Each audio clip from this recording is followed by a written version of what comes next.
Bismillahirrahmanirrahim. Assalamualaikum warahmatullahi wabarakatuh. Alhamdulillahirabbil alamin. Hamdan katsiran thayyiban mubarakan fi kama yuhibbu rabbuna wa yardah. Wa asyhadu an la ilaha illallah wahdahu la syarikalah wa asyhadu anna Muhammadan abduhu wa rasuluh. Allahumma shalli ala nabiyyina Muhammad wa ala alihi wa man tabi'ahum bi ihsan ila yaumiddin. Allahumma inna nas'aluka ilman nafi'a wa rizqan thayyiba wa amalan mutaqabbala. Puji syukur kita panjatkan pada Allah.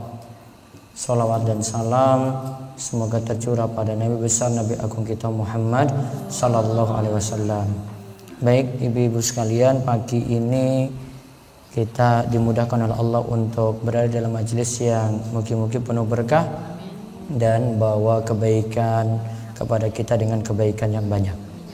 Baik, pagi ini bisa kita lanjut lagi, bisa dibuka dalam Al-Quran. Kemarin surat Al-Lahab, sekarang surat An-Nasr.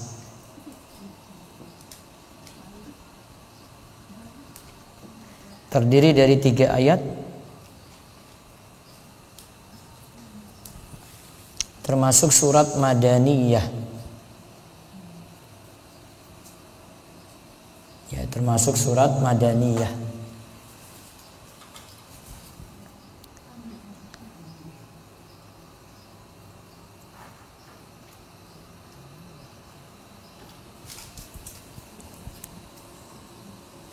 Baik, saya tonton dulu nanti diikuti. A'udzu billahi minasy syaithanir rajim. Bisa diikuti, Bu? A'udzu billahi minasy syaithanir rajim. Bismillahirrahmanirrahim.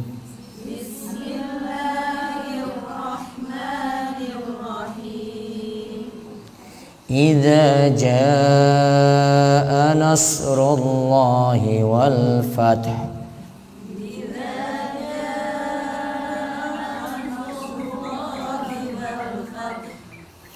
Wa ra'aitan nasa yadkhuluna fi dinillahi afwaja.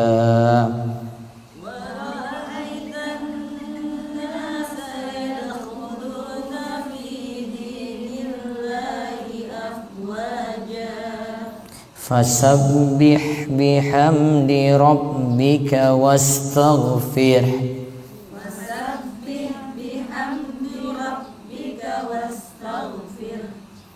Innahu kana tawwaba.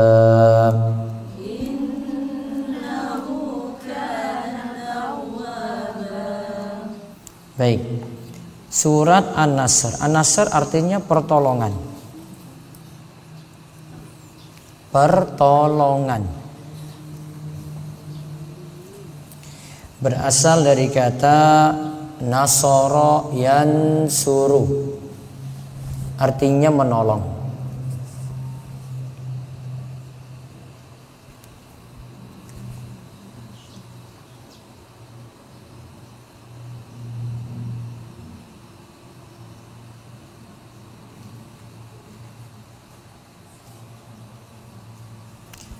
Surat An-Nasr termasuk surat Madaniyah. Surat An-Nasr termasuk surat Madaniyah. Sebelumnya pernah saya bahas, surat Madaniyah itu surat yang turun ba'da hijrah. Bisa kita katakan juga surat yang turun di Madinah, namun belum mesti di Madinah, karena bisa jadi Nabi SAW sedang berada di Mekah kemudian turun ayat tersebut. Jadi surat Madaniyah adalah surat yang turun ba'da hijrah.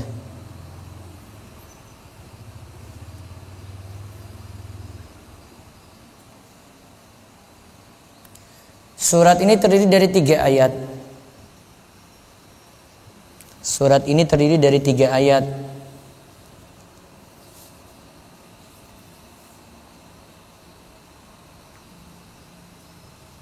Dan surat An-Nasr adalah surat terakhir yang turun secara utuh. Surat An-Nasr adalah surat terakhir yang turun secara utuh.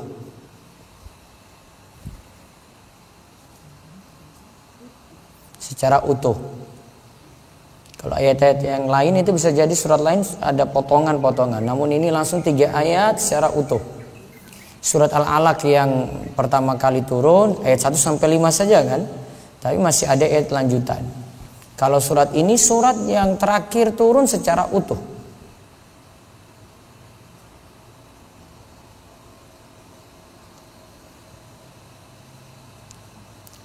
Nah, surat ini membicarakan tentang peristiwa Fathul Makkah.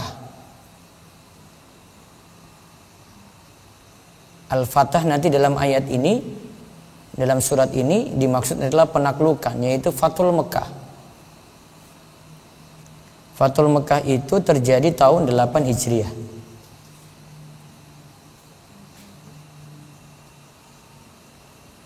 Tahun 8 Hijriah. Tepatnya Ramadan tahun 8 Hijriah.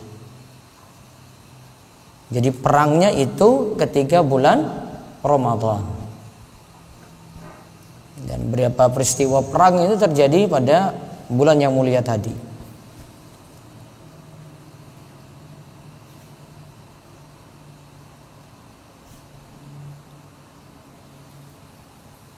Nah, saya bahas 3 ayat ini. Kita lihat ayat pertama. Idza jaa nasrullah. Idza artinya jika atau apabila.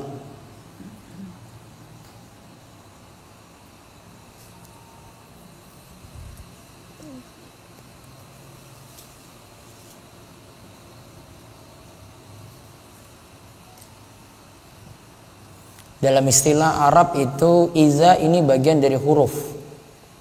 Termasuk huruf. Bisa tergolong dalam huruf syarat. Bisa tergolong dalam huruf syarat. Tapi kalau di sini menjelaskan keadaan. Kalau yang menjelaskan syarat itu seperti yang Nabi SAW sebutkan tentang najis anjing. Idza walagul kalbu fi ina'i ahadikum. Jika anjing itu menjilat ina, salah satu wadah di antara kalian, maka buang airnya. Sini misalnya ada wadah sudah dijilati anjing, airnya dibuang karena sudah najis. Kemudian wadah ini dicuci 7 kali. Faksilhu sab'a marrat, cuci 7 kali, ulahunna bitturab. Yang pertama dengan menggunakan tanah. Kalimat depan itu namanya idza, pakai idza, kalimat syarat namanya. Dalam kaidah usul fikih, jika syarat disebut di awal, maka jawab syarat yang disebutkan selanjutnya cuma dibatasi itu saja. Berarti kalimat ini cuma berkaitan dengan syarat yang disebutkan di awal. Cuma disebut jika anjing menjilat bejana di antara kalian. Maka menurut sebagian madhab itu terjadi ketika anjing itu menjilat wadah. Hanya berlaku pada anjing menjilat wadah saja. Tidak berlaku ketika anjing menjilat tangan atau anjing menjilat gamis, menjilat sarung, menjilat pakaian, tidak berlaku. Karena di awal cuma disebutkan idza walagha fihil kalbu.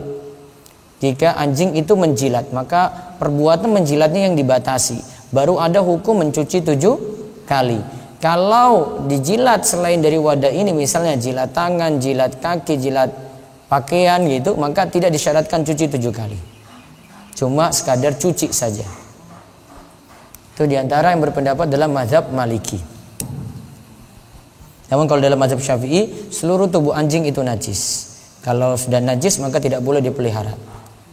Itu mutlak. Walaupun cuma sekadar jalan-jalan dengan anjing itu nggak boleh. Baik, balik tadi. Idza jaa. Jaa artinya datang.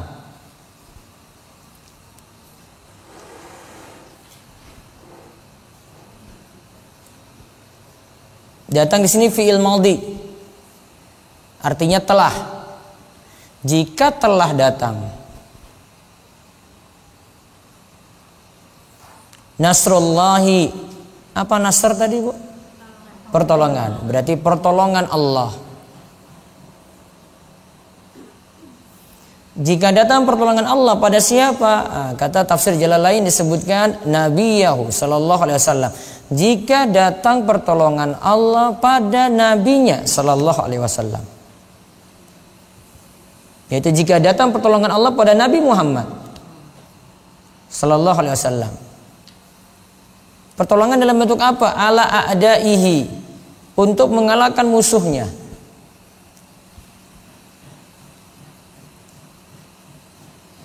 Berarti mengalahkan musuh itu atas pertolongan dari Allah.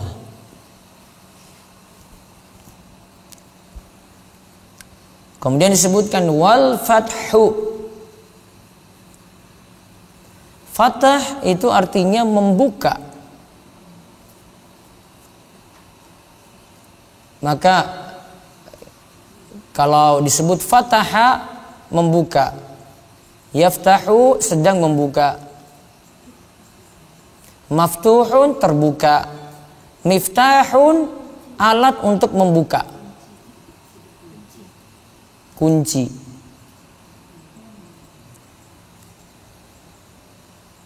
Jadi kalau bahasa Arab itu cukup hafal satu kata, tahu kata turunan.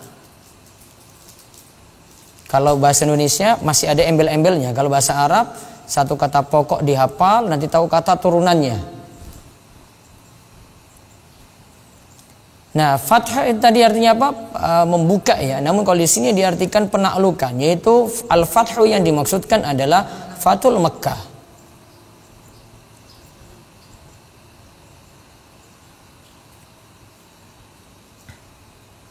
Penaklukan kota Mekah.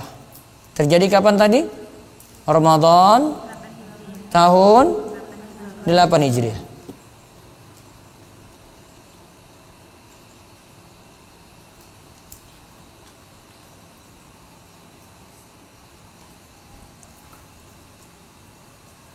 Ya, berarti kalau diartikan tadi ya, jika telah datang pertolongan Allah pada Nabi Muhammad sallallahu alaihi wasallam atas musuhnya dan terjadinya Fathul Mekkah. Kok Mekah ditaklukkan? Setelah hijrah kan Nabi domisili di Madinah. Beliau ingin balik lagi, ingin membangun tanah airnya gitu, membangun tempat kelahirannya. Maka beliau ya datang ke situ. Sebelumnya itu beliau sulit masuk. Mau umroh pun dicegah. Sampai ada perjanjian Hudaybiyah dan yang lainnya gitu, dicegah. Sampai pernah mau berangkat umroh, sudah mau sampai Mekah, dicegah, nggak bisa masuk. Ditunda. Sampai terjadi peristiwa ini nih. Nah, sebelum Nabi SAW itu menaklukkan kota Mekah, sekitar Ka'bah itu penuh dengan berhala. Sekitar ada 300-an berhala. Orang-orang musyrik dulu, sejak dulu, setiap keliling Ka'bah, tawaf, ya, mereka itu tawaf, mereka sentuh berhala dulu, baru kemudian keliling. Dan sejak dulu juga Nabi SAW pernah melakukan tawaf, namun sebelum diangkat jadi Nabi, belum sama sekali menyentuh berhala sedikit pun. Jadi mau telusuri jejak jelek Nabi SAW sejak kecil itu tidak ada. Itu belum diangkat jadi Nabi. Ya, ditelusuri dia pernah lakukan dosa apa gitu, tidak bisa ditelusuri. Wong nyentuh berhala saja belum pernah. Orang-orang lain ketika keliling Ka'bah, ya, yang lainnya itu pada sentuh Ka'bah tadi, pada sentuh berhala yang ada di Ka'bah tadi. Itu baru mereka mutar gitu. Nabi enggak. Itu keadaan sebelum Nabi SAW menaklukkan Mekah tadi. Kemudian sudah ditaklukkan, berhala-berhala tadi itu dihancurkan. Nah, terus disebutkan di sini ayat kedua. Perhatikan lagi, saya terjemahkan per kata. Wa ra'aitan nasa yadkhuluna fi dinillahi afwaja. Wa ra'aita, dan engkau melihat an-nasa, manusia, yadkhuluna, masuk. Saya ulang, wa ra'aita tadi apa? Nah, engkau melihat an-nasa, manusia, yadkhuluna,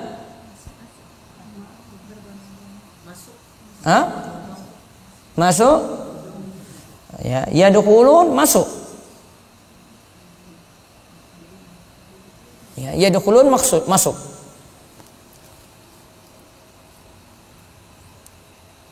Fi dinillah, fi di dalam, dinillah agama Allah. Yang dimaksud dinillah di sini adalah al-Islam.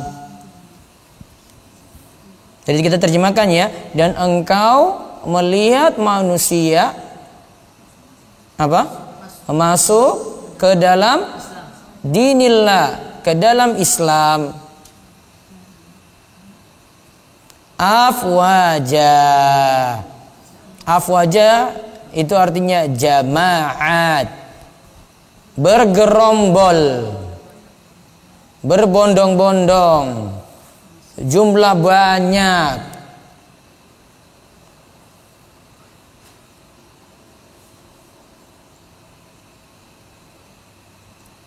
Kata tafsir Jalalain sebutkan, ba'da ma kana yadkhulu fihi wahidun.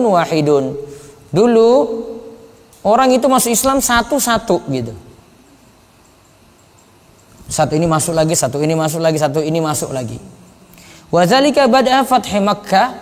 Namun ketika sudah penaklukan kota Mekah, ja'ahul arabu min aqtaril ardi ta'iin. Maka sekelompok orang Arab itu, orang-orang Arab masuk dalam Islam setelah Fathul Mekah itu bergerombol, banyak yang masuk.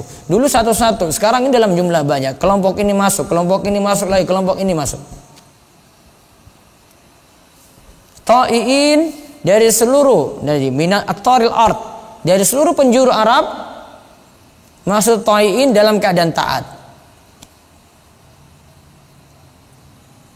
Nah, berarti fase sebelum Fathul Mekah masuk Islamnya itu apa? Satu demi satu. Setelah Fathul Mekah masuk Islamnya gimana, Bu? Bergerombol, berbondong-bondong.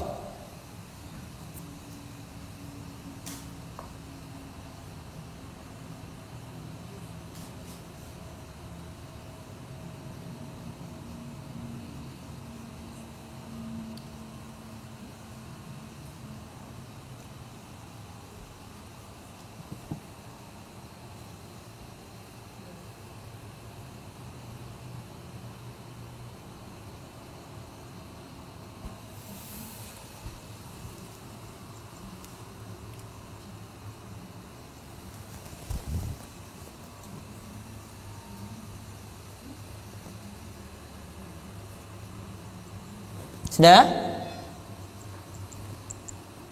Saya ulangi ya. Coba diulang lagi. Wa ra'aitan nas, dan engkau melihat an-nas, manusia, yadkhuluna, masuk, fi dinillahi, dalam agama Allah. Apa tadi? Islam. Afwaja. Apa arti afwaja?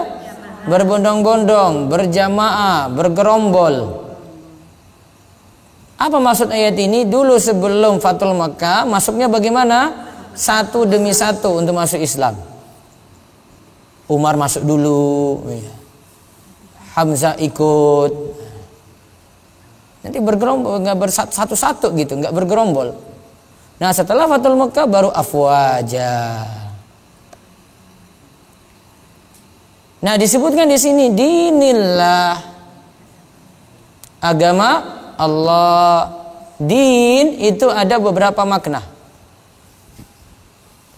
Din itu ada beberapa makna. Makna yang pertama, din itu artinya agama atau ajaran.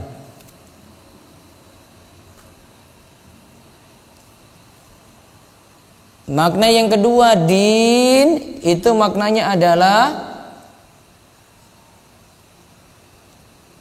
pembalasan atau hari pembalasan.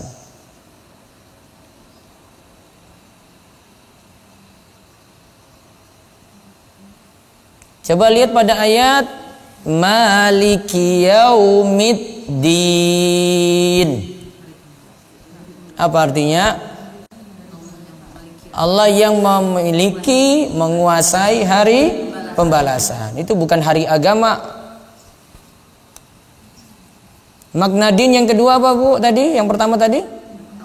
Agama atau ajaran. Seperti dalam ayat ini, dinillah, agama Allah, ajaran Allah. Seperti juga dalam ayat lakum dinukum waliyadin. Bagi kalian ajaran kalian, bagi kami ajaran kami. Bagi kalian agama kalian, bagi kami agama kami. Wa may yabtaghi ghairal islami dina. Siapa yang mencari agama din, agama selain Islam, fala yuqbala min, maka tidak akan diterima. Itu din artinya agama. Juga pada ayat ara'aital ladzi yukadzibu biddin. Ya kan ada kata ad-din. Tahukah engkau siapa yang mendustakan apa? Bisa dua kemungkinan di situ. Bisa mendustakan agama, bisa mendustakan hari pembalasan. Ada dua kemungkinan. Di surat Al-Ma'un. Maka dalam bahasa Arab kadang satu kata punya beberapa arti. Dan itu nanti dilihat dalam ayat-ayat juga punya maksud sesuai dengan ya pengertian tadi. Mana yang cocok ya, ini diartikan dengan ini diartikan dengan itu. Kemudian disebutkan ayat ketiga. Saya terjemahkan lagi satu ya perkata ya. Fasabbih bihamdi rabbika. Fasabbih, bertasbihlah.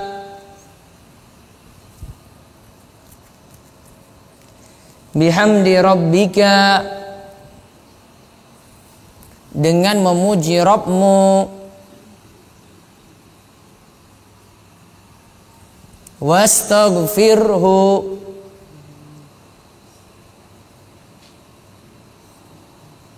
dan mohonlah ampun kepada Allah. Innahu, sesungguhnya Allah,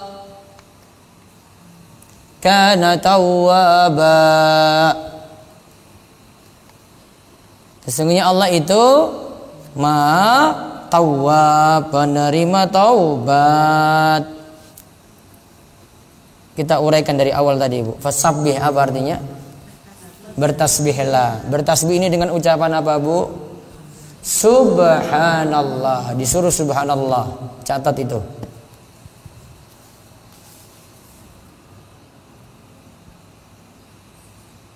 Terus bihamdi rabbika, dan pujilah Rabbmu. Memuji Rabb gimana Bu? Bagaimana memuji Rabb? Memuji Allah gimana?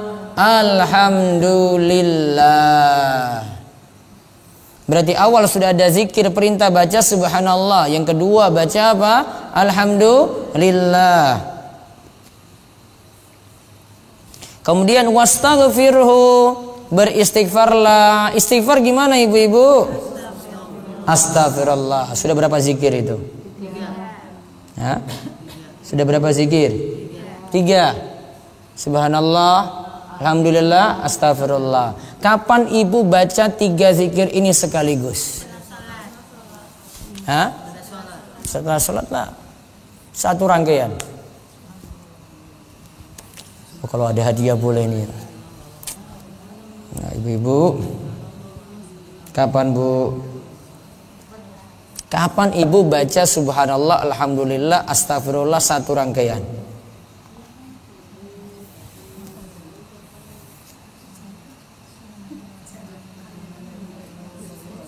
Kapan bu? Enggak ada Allahu Akbarnya. Subhanallah, alhamdulillah, astagfirullah. Kapan? Subhanakallahumma wa bihamdika Allahumma gfirli. Apa bu? Subhanakallahumma wa bihamdika Allahumma gfirli. Bacaan kapan itu bu? Bacaan kapan itu? Kapan itu bacanya? Iya, sholatnya kapan? Di bagian yang mana? Ruku apa sujud? Kenapa tidak ruku dan sujud? Itu ruku dan sujud.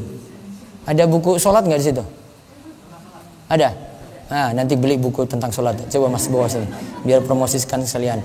Ini bacaannya kur subhana rabbiyal a'la sama azim aja ini, biar diganti itu. Dari dulu monoton terus orang variasi, makanya sholatnya buatin khusyuk. Ada? Sidik bawa nggak? Nggak bawa? 25 langkah bisa sholat tuh, biar ibu tahu. Itu malah saya ngajar bocah-bocah ini loh bu, ngajar anak-anak loh ini. Pakai yang ini. Oh ini saya hapus bacaan itu ya, nggak apa-apa deh. Tapi ada bacaan itu, nanti ada di sini. Dicatat bacaannya bu. Subhanakallahumma Rabbana wa bihamdika Allahumma gfirli. Itu bacaan ruku dan sujud sama. Dicatat bu. Subhanakallahumma Rabbana wa bihamdika Allahumma gfirli. Bacaan kapan? Ruku dan sujud. Itu bacaan jamaah Gunung Kidul. Itu Gunung Kidul dari barat sampai timur itu sama bacaannya. Dari dulu mereka diajarkan kayak gitu. Coba catat bu, catat. Tak diktekan. Subhanakallahumma Rabbana wa bihamdika Allahumma gfirli. Nanti saya kasih tahu bacaan ini kenapa penting dibaca.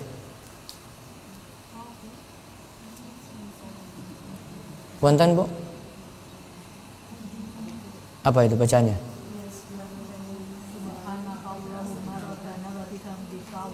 Nah itu toh, Iqra atau buku nih? Iya, ini materi Iqra, ini saking Iqra ini. Itu ini sak paket kalau Iqra. Ini ya. Nah, itu baca. Iya, bacanya variasi, kadang bacaan A, kadang bacaan B, kadang bacaan C. Ora gur siji, Bu, bosan. Sama seperti jenengan jangan baca surat itu cuma kul-kul terus mbok variasi. Idza jaa nasrullah wal asr inna atainakal kautsar ra'aital ladzi yukadzibu biddin alam tara kaifa fa'ala rabbuka bi ashabil fil. Itu saja sudah pendek-pendek itu sudah bisa dapat 10 loh. Satu sholat itu bisa ganti-ganti. Masa sholat zuhur sama sholat asar sama terus bacaan suratnya? Biasanya ibu al-kafi kok. Hah? Iya al-kafi alhamdulillahilladzi aja.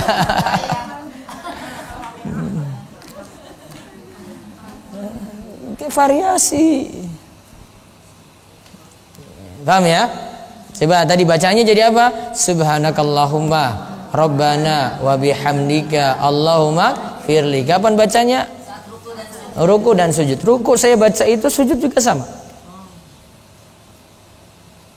Itu sudah meringkas hafalan bu. Subhanakallahumma Rabbana wa bihamdika Allahumma firli. Rukuknya, sujudnya baca itu lagi. Ada beberapa bacaan ruku dan sujud yang sama. Ada lagi subuhun kudus rabbul malaikati warruh. Ada lagi rukuknya subhana rabbiyal azim, sujudnya subhana rabbiyal a'la. Kadang suka lupa Ustaz, pertamanya baca ini nanti selanjutnya yang kebiasaan. Iya kan biar variasi. Nah sekarang lihat 3 tadi ya perintahnya ya. Subhanallah, alhamdulillah, astagfirullah kan. Cerita ini, ayat ini itu pernah didiskusikan oleh Umar dan sahabat-sahabat yang lainnya, termasuk dengan sahabat Ibnu Abbas. Termasuk dengan sahabat apa? Ibnu Abbas. Nah, saat diskusi itu Umar tanya masing-masing sahabat, kalian tahu sebab turunnya surat ini? Idza jaa nasrullahi wal fath wa ra'aitan nasa yadkhuluna fi dinillahi afwaja fasabbih bihamdi rabbika wastaghfir innahu kana tawwaba. Nah, masing-masing itu jawab, sahabat-sahabat yang hadir itu jawab, oh itu perintah baca subhanallah, alhamdulillah, astagfirullah. Mereka jawab sesuai teks. Lantas ditanya kepada Ibnu Abbas, Ibnu Abbas kamu tahu surat ini untuk apa? Sebab turunnya surat ini apa? Ibnu Abbas itu jawab, surat tersebut itu adalah pertanda huwa ajalu Rasulullah sallallahu alaihi wasallam a'lamahu Allahu lahu. Surat itu tanda ajal Nabi sudah semakin dekat. Usia Nabi meninggal berapa, Bu? 63. Tadi Fathul Makkah tahun berapa? 8 Hijriyah. Ya. Tahun 8 Hijriyah. Nabi meninggal tahun 11 Hijriyah. 11 kurang 8? 3. Berarti ketika turun surat ini umur Nabi berapa? 60 tahun. Catat tuh, Bu. Bagi yang dekat 60 tahun, rajin-rajinlah baca subhanallah, alhamdulillah, astagfirullah. Catat, Bu. Ini bukan 20-an di sini ini. Sudah angka 5, 26. Tadi kan usia Nabi berapa ketika turun ayat ini? 60 tahun. Berarti kesimpulannya apa? Ya, siapa yang di usia senja, perbanyaklah bacaan subhanallah, alhamdulillah, astagfirullah. Dirangkai bagaimana tadi? Subhanakallahumma rabbana wa bihamdika Allahumma firli. Sudah? Berarti makin sepuh, makin rajin zikir. Zikir yang diperbanyak apa? Istighfar. Itu Ibnu Abbas. Ibnu Abbas tidak maknakan tekstual. Maknanya mendalam sekali. Dan ini dipakai dalam judul bab oleh Imam Nawawi dalam Riyadhus Shalihin. Salah satu bab beliau itu sebut amal untuk orang yang berada di usia senja.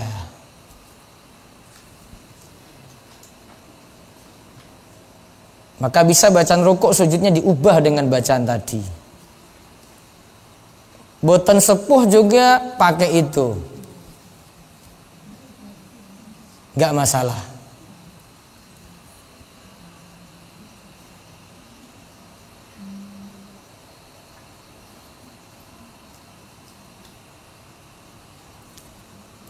Nah, subhanallah itu punya maksud, Bu. Subhanallah itu punya maksud. Kan kita terjemahkan Maha Suci Allah ya. Maksudnya adalah kita menyucikan Allah dari sifat-sifat kekurangan.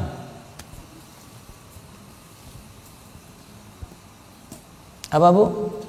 Kita menyucikan Allah dari sifat-sifat kekurangan.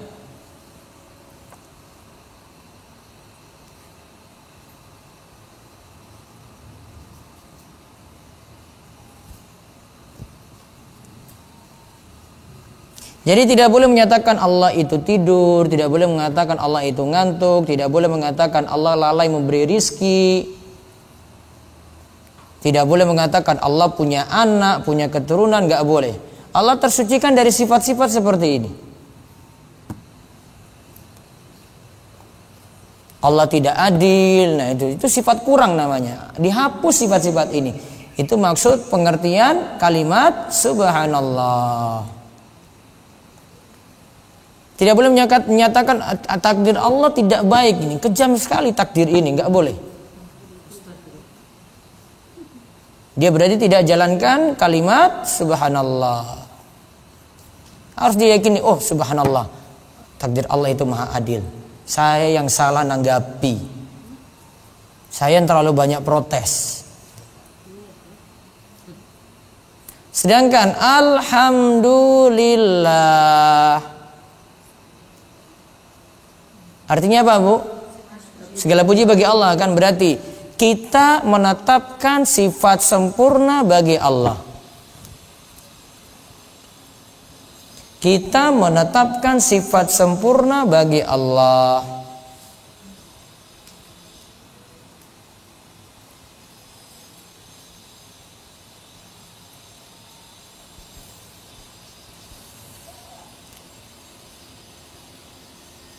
Coba. Sifat sempurna bagaimana? Allah Maha Adil. Allah Maha Agung. Ketetapan Allah tidak pernah salah. Allah tidak tidur. Allah itu maha mengetahui apa yang dilakukan oleh makhluk. Allahu Akbar, Allah maha besar. Itu sifat sempurna semua, Bu. Dan harus diyakini sifat-sifat tadi ketika disebut adalah sifat sempurna yang tidak punya kekurangan dari segala macam sisi.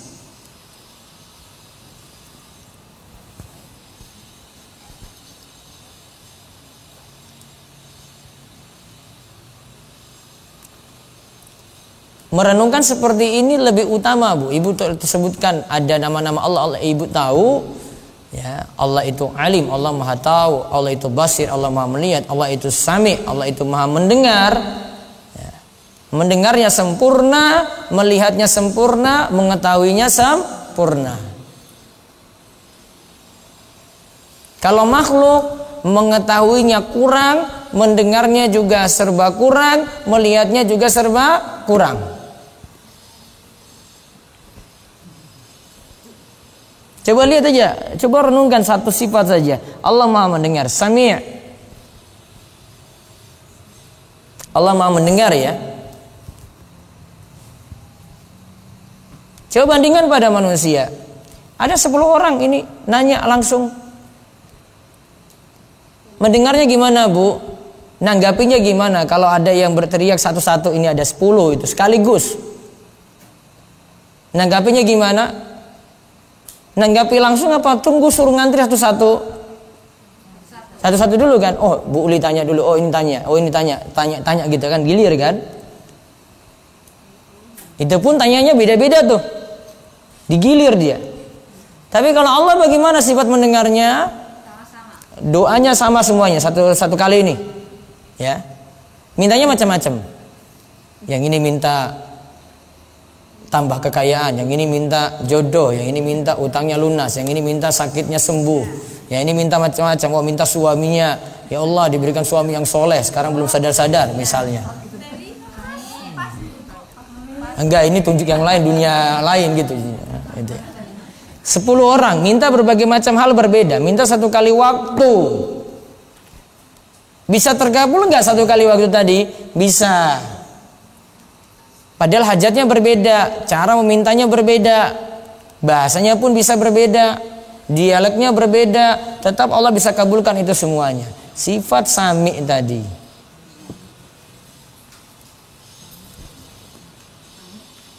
Itu ketika ibu meyakini alhamdulillah, maka harus menetapkan seperti itu. Gak boleh ada kekurangan dari segala macam apa? Sisi.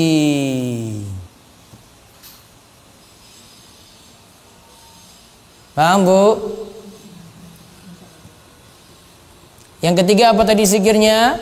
Astagfirullah, aku memohon ampunanmu ya Allah.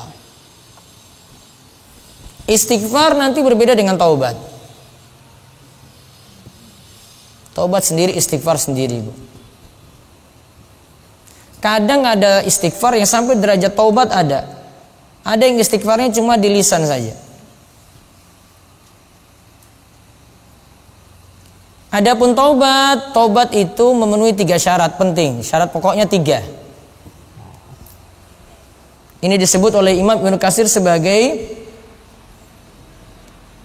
perkataan para ulama ketika menjelaskan ayat Ya ayyuhalladzina amanu tubu ilallahi taubatan nasuha. Taubat nasuha. Taubat nasuha syaratnya 3. Pertama,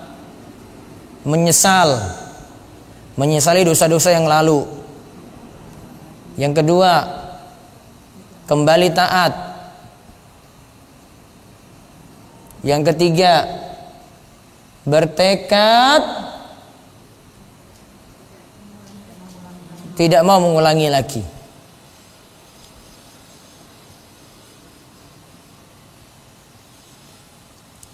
Ada orang yang istighfar 3 ini belum memenuhi. Dia baru istighfar, astagfirullah, astagfirullah, astagfirullah, astagfirullah. Maksiatnya masih jalan, Bu. Itu masih jalan. Maka taubat tuh lebih sempurna. Namun ada istighfar saja cuma dengan istighfar, namun istighfarnya serius, bisa sampai dia dikatakan bertaubat juga. Namun kalau cuma sekadar istighfar saja di lisan, belum sampai derajat taubat.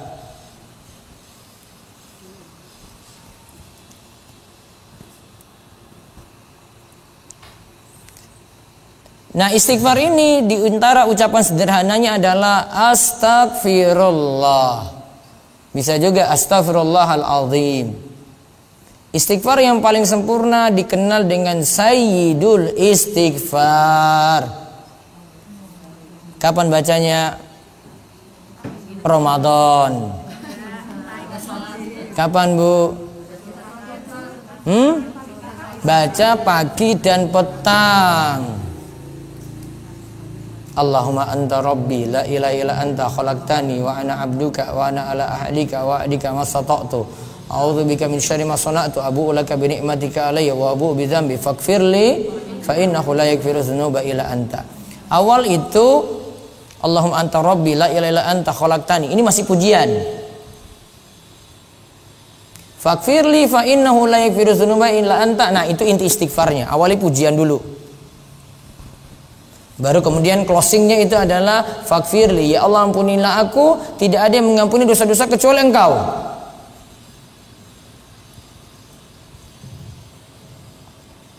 Itu istighfar paling sempurna ya. Baik. Maka ada bacaan-bacaan yang paling sempurna. Misalnya bacaan istighfar paling sempurna ada. Bacaan sholawat juga ada yang paling sempurna ada. Apa bacaan paling sempurna sholawat, Bu? Ibrahimiyah. Kapan bacanya? Bulan Ramadan. Kapan bacanya? Tahiyat akhir. Ibu bangga baca ini, sholat gak sah itu, Bu. Apa? Allahumma sholli ala Muhammad wa ala ali Muhammad kama shallaita ala Ibrahim wa ala ali Ibrahim innaka Hamidum Majid. Allahumma barik ala Muhammad wa ala ali Muhammad kama barakta ala Ibrahim wa ala ali Ibrahim innaka Hamidum Majid. Kenapa disebut shalawat Ibrahimiyah? Karena ada disebut nama Ibrahim di situ. Itu shalawat paling perfect. Jadi kalau ibu tanya shalawat yang paling baik apa? Itu paling baik itu, gak ada tandingan. Istighfar tadi apa istighfar yang paling bagus? Sayyidul istighfar. Kapan bacanya? Zikir pagi dan petang. Nah, kalau ibu baca zikir pagi dan petang, 3 kalimat ini sudah ada. Subhanallah sudah ada, alhamdulillah sudah ada, istighfar juga sudah ada. Zikir ba'da sholat juga kan? Iya kan, Bu? Istighfar setelah selesai salam, astagfirullah, astagfirullah, astagfirullah. Kemudian subhanallah 33, alhamdulillah 33, Allahu akbar 33. Sudah dapat tuh. Namun bacaan subhanallah, alhamdulillah, Allahu akbar itu ada beberapa versi bacaan. Bisa baca masing-masing satu. Subhanallah 33, alhamdulillah 33, Allahu akbar 33. Bisa dirangkai subhanallah walhamdulillah wallahu akbar 33 kali. Bisa disambung dengan disambung dengan la ilaha illallah, subhanallah walhamdulillah wala ilaha illallah wallahu akbar. 4 ya. Genap 100 baca 25 kali. Subhanallah walhamdulillah wala ilaha illallah wallahu akbar. Biar genap 100 baca 25 kali. Dipilih yang mana, Bu? Gantian. Kayak tadi subhana rabbil a'la dengan subhanakallahumma rabbana wa bihamdika allahumma firli. Gantian, Bu. Kapan baca ini, kapan baca itu gitu loh. Salat enggak monoton. Ada variasi bacaan. Ustaz tambah hafalan dong. Ya Allah, cuma sedikit saja hafalannya kayak gitu kok, Bu. Enggak disuruh hafal Al-Kahfi. Enggak disuruh hafal Al-Baqarah kok. Kan Ibu ulang terus itu, nanti hafal juga. Maka ada variasi bacaan. Doa iftitah apa Ibu baca? Nah, Allah Akbar kabira. Ada Allahumma bait baini? Ada.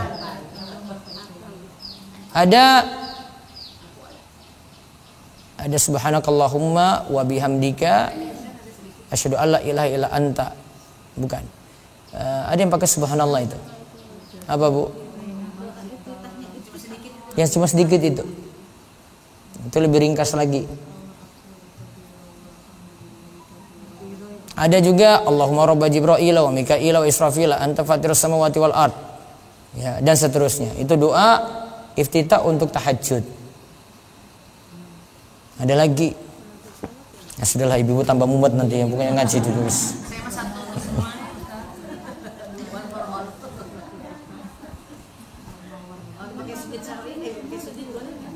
Yang mana? Saat sujud? Saat sujud? Boleh. Nah, terus dikatakan di sini dalam tafsir Jalalain, wa kana sallallahu alaihi wasallam ba'da nuzuli hadhihi surah yuksiru min qauli subhanallah wa bihamdi astaghfirullah wa atubu ilaih. Ketika turun fasabbi bihamdi rabbika wastaghfir, maka beliau setelah turun surat ini beliau memperbanyak bacaan zikir subhanallah wa bihamdi astaghfirullah wa atubu ilaih. Hampir mirip dengan tadi itu ya. Tapi kalau ini bacaannya subhanallahi wa bihamdi astaghfirullah wa atubu ilaih.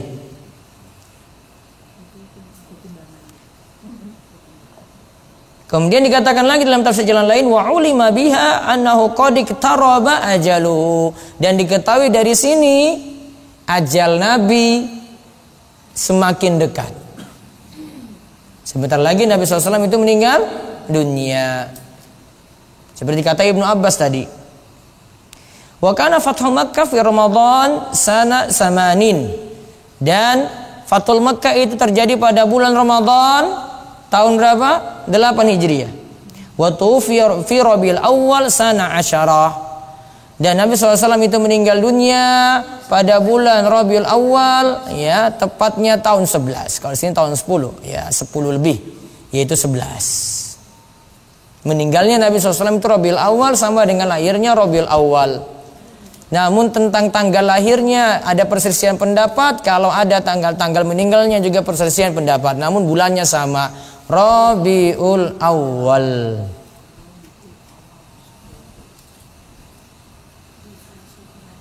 Pelajaran penting yang lainnya adalah biar husnul khotimah apa, Bu? Perbanyaklah zikir. Catat itu. Perbanyak zikir. Biar husnul khotimah, perbanyaklah zikir. Daripada ngomongin orang, daripada banyak bicara, daripada banyak gibah rasani, daripada banyak fitnah orang.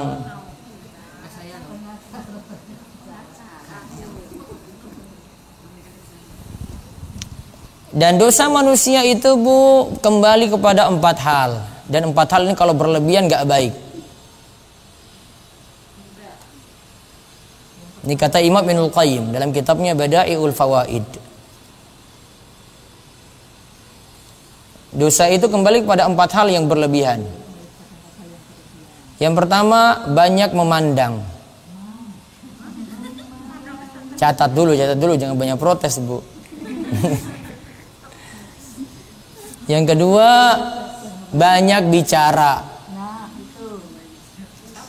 Yang ketiga, banyak makan. Yang keempat, banyak bergaul. Banyak bergaul. Ulang coba, satu apa, Bu? Banyak memandang.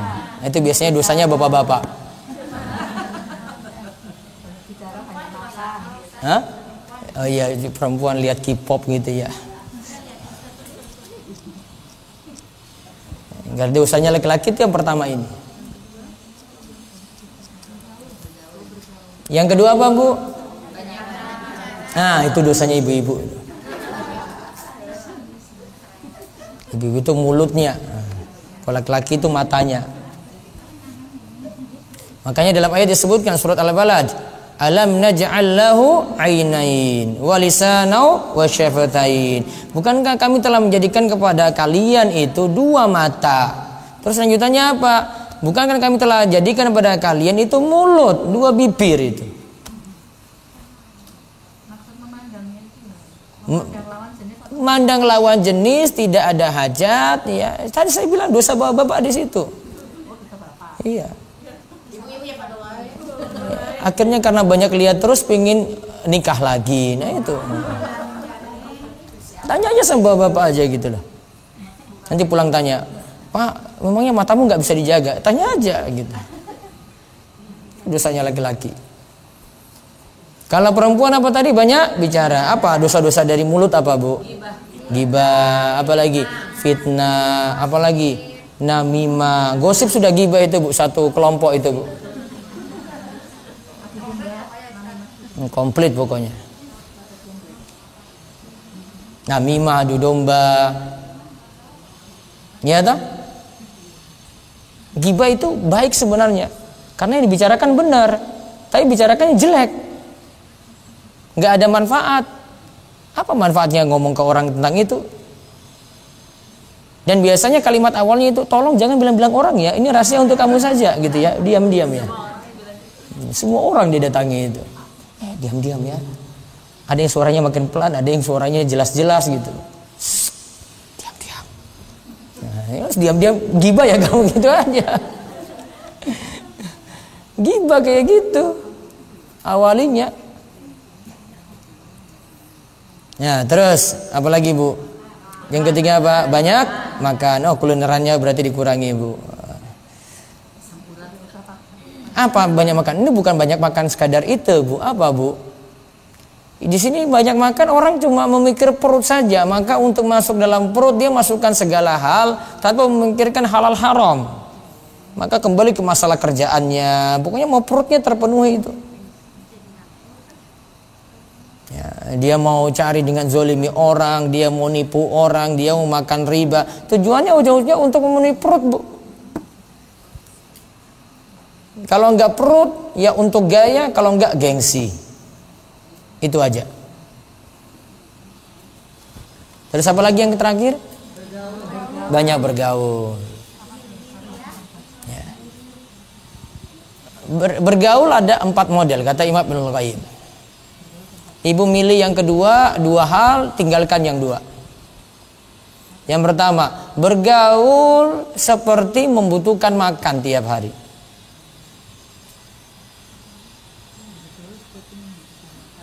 Nah, bergaul seperti membutuhkan makan tiap hari. Ini bergaul dengan siapa, Bu? Dengan orang berilmu, dengan ulama, dengan majelis ilmu gitu. Itu ibu butuh tiap hari. Yang kedua, bergaul seperti orang yang butuh obat. Bergaul seperti orang yang butuh obat. Apa tiap hari cari obat, Bu? Apa tiap hari cari obat? Tidak. Kapan cari obat? Ketika sakit kan. Kalau tidak sakit, butuh obat enggak? Tidak.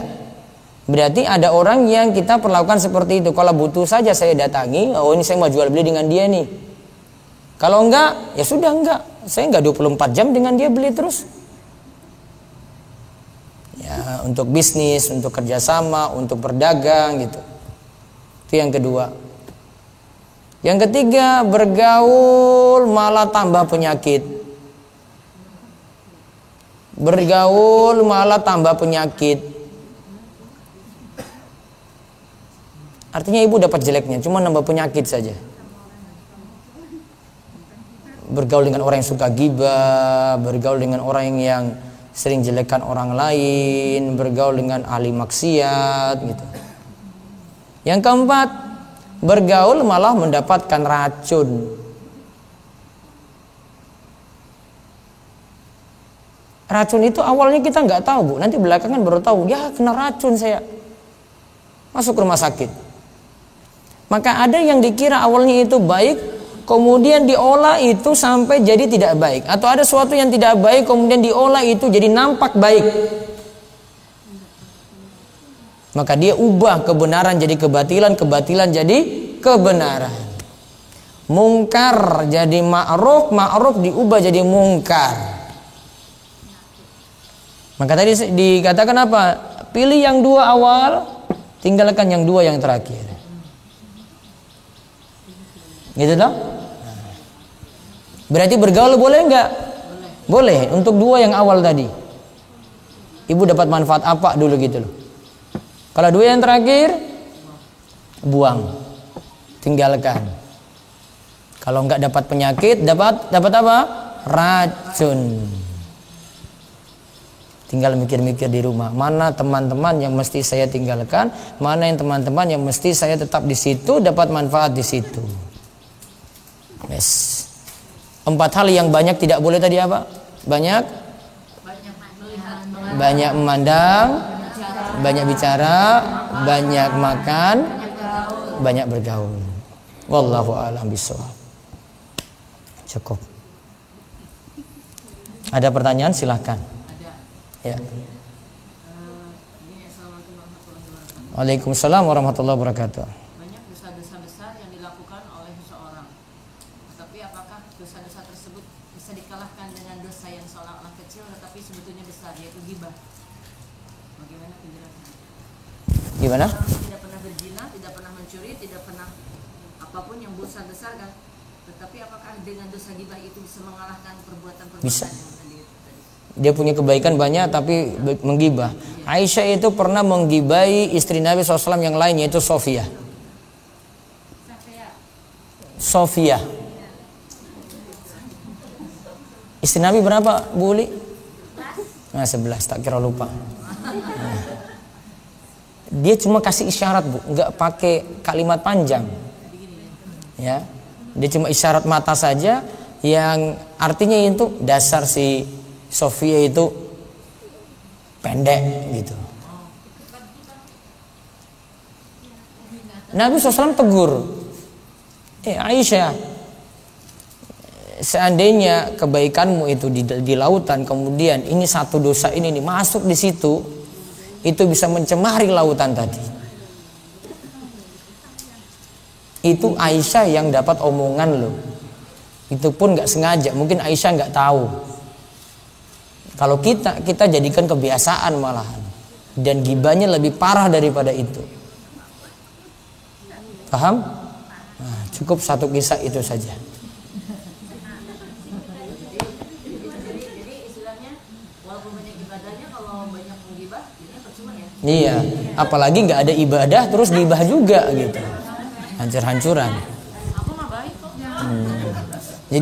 Jadi jangan jadi pembelaan untuk yang banyak maksiatnya. Sudahlah, yang gibah saya kayak begini, sudah saya lanjut aja. Iya, kamu nggak ada kebaikan, lebih parah lagi berarti. Yang ada kebaikan saja bisa hapus kebaikannya, apalagi yang tidak ada kebaikan. Wallahu a'lam. Ada lagi, Ibu? Ya. Waalaikumsalam warahmatullahi wabarakatuh. Sebelum COVID, cerita sebelum COVID, Ya. kan biasanya ada pengajian ibu-ibu yang di hotel lah, di mana lah. Kebetulan yang isi kan ustadznya kan ganteng dan sebagainya dan sebagainya. Terus banyak histeris itu loh, kan. Terus minta foto, minta ini, itu bagaimana? Sering kan kayak gini kan, memandang sebenarnya saya juga untuk sungkan itu hukumnya gimana gitu Pak?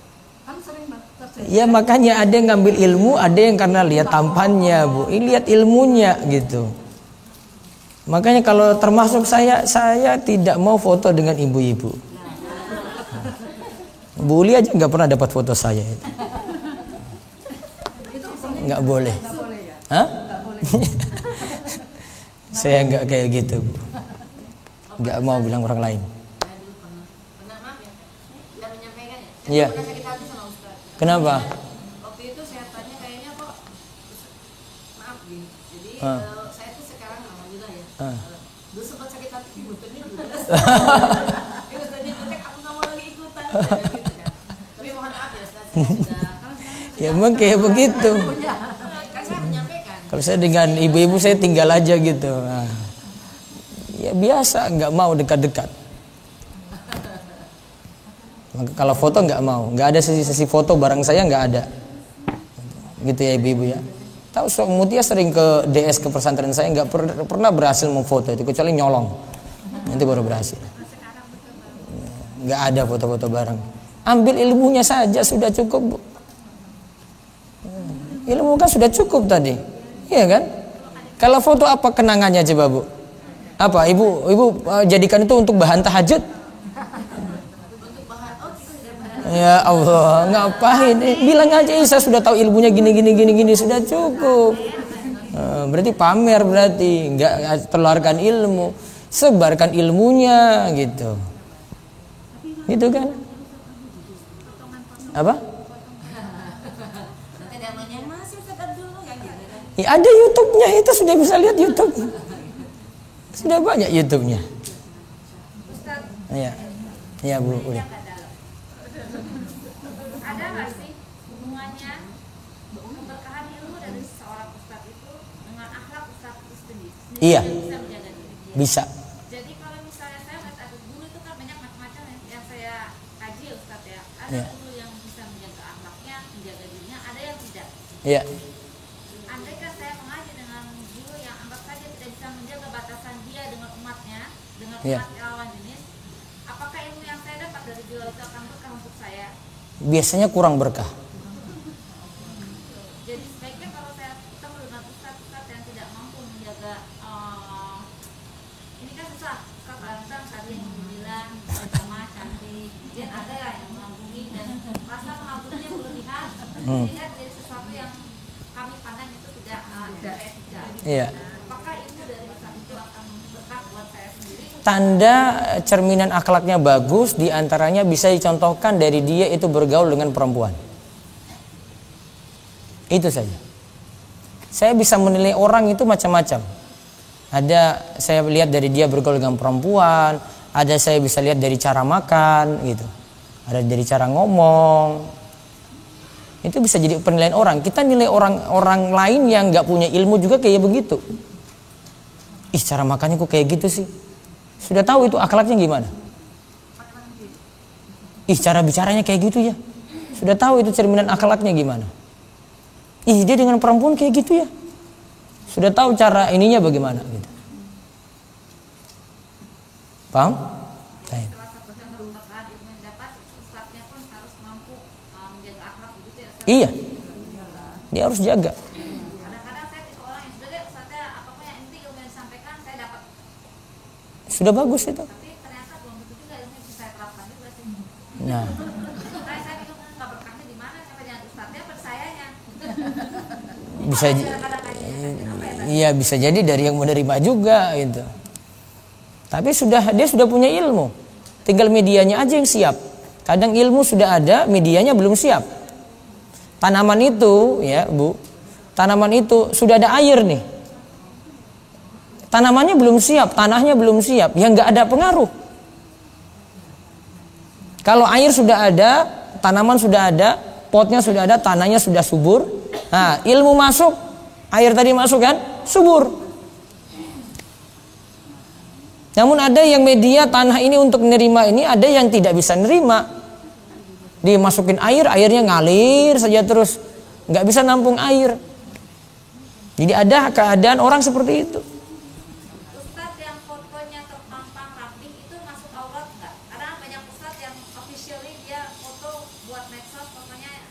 bilang ya dicakepin gitu loh Ustaz. Diedit. Itu banyak loh. Dia punya foto official buat poster. Fotonya tuh udah cakepin. Ya nggak tahu niatnya apa. Ya, husnuzon aja Bu. Wallahu a'lam. Ya. Waalaikumsalam warahmatullahi wabarakatuh.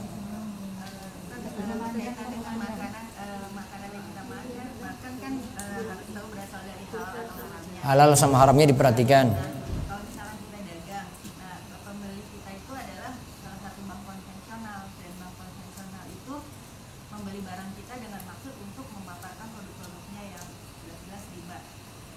Apakah kita boleh jual barang kita ke bank konvensional itu? Jualnya terus dia transaksi biasa kan? Saya misalkan jual barang transaksi biasa, tapi saya tahu barang yang saya jual itu dipakai untuk memaparkan produk-produknya bank konvensional. Misalnya ada produk terus dalam produk ini disertakan logo bank nggak? Tidak. Tidak ada kaitannya dengan aktivitas bank atau promonya. Promonya bang. Jadi misalkan dia jual misalkan Videotron. Nah Videotron itu digunakan untuk memaparkan produk-produk dia. Misalnya produk-produknya bank kan macam-macam Ustaz, ada cicilan. Nah berarti nggak boleh. Berarti kita tidak boleh menjual barang kita ke Menyewakan menjualkan nggak boleh.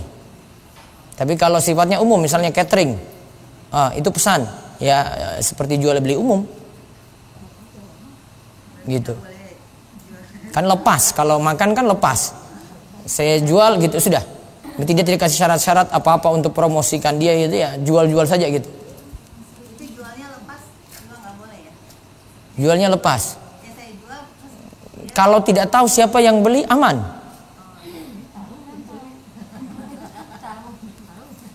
Saya jual laptop.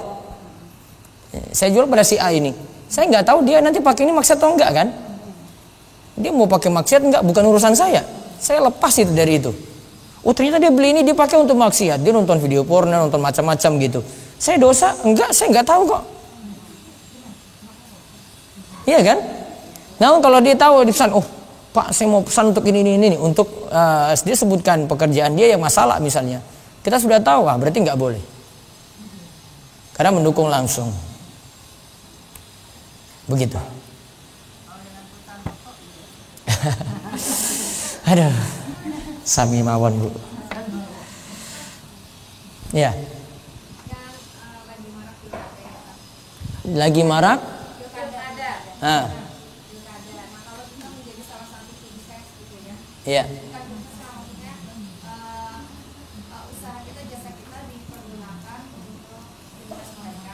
Apa isinya itu? Misalnya promosi terus blasting yang ya, tapi memang kita mau menseleksi dulu kontennya gitu ya.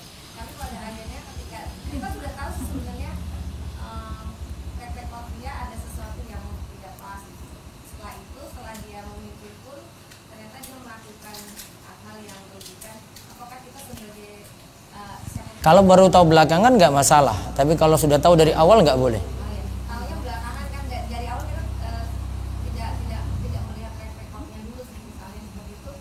Berarti boleh. Iya, misalnya dia membuat suatu kebijakan yang mendolimi rakyat, maka kita ikut andil. Tidak, karena baru tahu belakangan. Iya. Iya.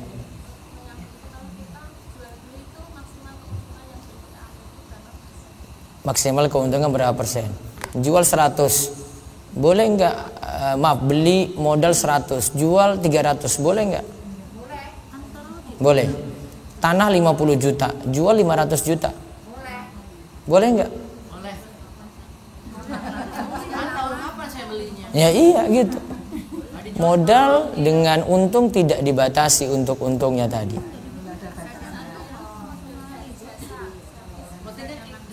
Jasa servis. Terserah. Enggak apa-apa. Enggak ada batasan. Tadi 50 juta modalnya dulu beli tanah, dia jual pas harga sudah tinggi jadi 500 juta saja boleh. Ya kan? Baik. Ada lagi? Saya hadiah titipan boleh nggak? Apa? Kalau saya nanya terus, beliau memang nggak enak yang lain. Ada titipan. Pertanyaan Ah. titipan. Di dalam sebuah tausiah saya mendengarkan, katanya titipan, tapi kata saya. Ada kata yang mengatakan bahwa ada salah satu imam yang berusaha setiap kali bersedekah agar beliau tidak mengetahui, maaf ya kalau salah, agar tidak mengetahui keburukan gurunya, gitu ya, supaya tidak mempengaruhi rasa cintaan beliau kepada gurunya.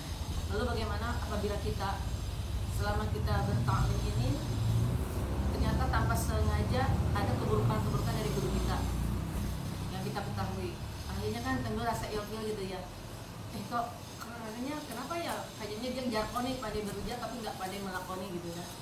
Sikap kita yang sebaiknya itu seperti apa untuk sebagian murid? Kalau dia itu orang soleh, sembunyikan aibnya. Itu termasuk man satara musliman satarallahu fid dunya wal akhirah. Siapa yang menyembunyikan aib muslim, maka Allah akan tutup aibnya di akhirat. Namun kalau itu ahli maksiat, dia maksiatnya terang-terangan, maka tidak boleh, maka boleh membuka aibnya. Maka tergantung dari orang, personnya siapa. Kalau itu personnya umumnya nampak baik, maka tidak boleh disebar aibnya. Diam-diam, tutup rapat-rapat. Namun kalau itu orang jelek, sudah terkenal maksiatnya, kalau bicarakan jelek dia tidak berdosa. Maka ghibah pada ahli maksiat itu tidak disebut ghibah. Kita murid melihat keburukan guru kita, sikap kita dengan tadi cara ilfil gitu, kok kayaknya guru kita begini. Ya, sampaikan itu cuma dipendam sendiri, terus tidak ditampakkan pada orang dulu, dan berikan 1000 uzur. Mungkin keburukannya apa dulu Ustaz? Iya, tetap sampaikan uzur dulu. Kalau keburukannya antara lawan jenis, berkomunikasi berkomunikasi lebih dari sekedar Ustaz dan jamaah, lain lagi soalnya. Kan standar yang itu kan pasti begitu. Ya, kalau ini sudah mungkin perlakuannya sama ke semua, ya bisa jadi dicurigai jelek. Maaf ya Ustaz, Sampai gitu Ustaz. mohon maaf. Karena maaf, pujian seorang guru itu kan kebanyakan kan Ustaz ya, yang mengajarkan. Pujiannya adalah berhadapan dengan lawan jenis, kan kebanyakan kan Ustaz berhadapan dengan lawan jenis ya. Iya. Pasti ujiannya berat ya. Ya, berat. Ujiannya berat sekali kan. Iya. Nah itu, ya maksudnya kan beratnya bagi kita yang memandang. Jadi apabila ada salah satu jamaah membawa perasaannya terhadap gurunya, kemudian gurunya pun menyambutnya, kemudian diketahui oleh jamaah, Iya. bagaimana sikap kita yang paling bijaksana? Karena ternyata menjadi rahasia umum. Karena gini, orang yang jatuh cinta itu tidak bisa ditutupi. Gestur aja sudah kelihatan. Karena kita udah maju ya sering jatuh cinta ya Bu. Saya sering Bu, tapi nggak ada pernah yang nerima. Gitu. Jadi gitu. Gimana Ustaz? Bagaimana cara kita bersikap dengan melihat, yaitu ada akhlak ya istilahnya, karena kita kan itu antara lawan jenis. Mungkin untuk kesalahan-kesalahan lainnya bisa kita oleh dia untuk menutupi, tapi kalau itu menjadi rahasia umum bagaimana untuk masalah hubungan? Ya, selama tidak ditampakkan, didiamkan saja dulu. Kalau ditampakkan, Berarti sudah jadi itu masuk ke dalam kategori maksiat tadi itu tidak? maksiat terang-terangan. Terus kita dosa nggak kalau membencinya? Membencinya cuma sekadar itu saja. Tapi kalau untuk mengikuti apa yang diajarkan tetap boleh. Tapi jadi berkurang kemuliaannya, gitu. Jadi kita berkurang rasanya gimana? Iya, tidak berdosa.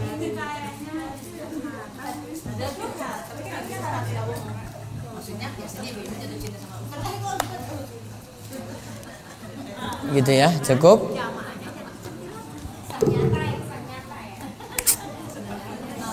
Kita cukupkan sekian. Mudah-mudahan Allah Subhanahu wa taala berikan keberkahan untuk kita semuanya.